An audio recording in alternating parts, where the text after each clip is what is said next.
বগুড়ার চান্দু স্টেডিয়াম গত শুক্রবার খেলা দেখার অপেক্ষায় হাজারো দর্শক। কেউ এসেছিল পরিবারের সাথে, তো তাদেরকে নিয়ে আসছি বগুড়ায়।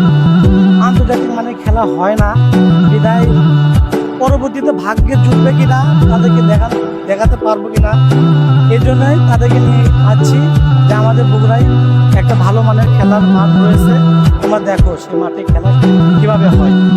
কেউ এসেছিল দূরের জেলা থেকে। অনেক ভালো লাগছে। আমি রাজশাহী থেকে আসছি।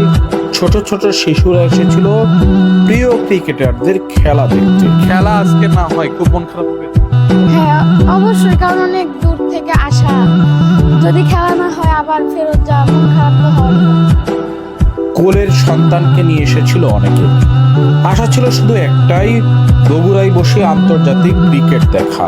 আগের ম্যাচে চাকুরিজীবীদের অফিস থাকায় শুক্রবারের ছুটির দিনকে কাজে লাগিয়ে তারাও এসেছিল পরিবার নিয়ে। কিন্তু 19 বছর ধরে সংস্কার না হওয়া ক্রিকেট স্টেডিয়ামের বেহাল দশা।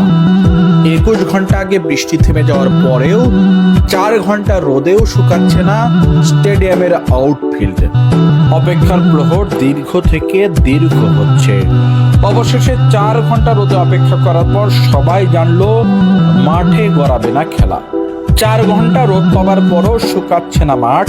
তাই বগুড়াবাসী চাই চান্দু স্টেডিয়ামের উল্লেখযোগ্য সংস্কার।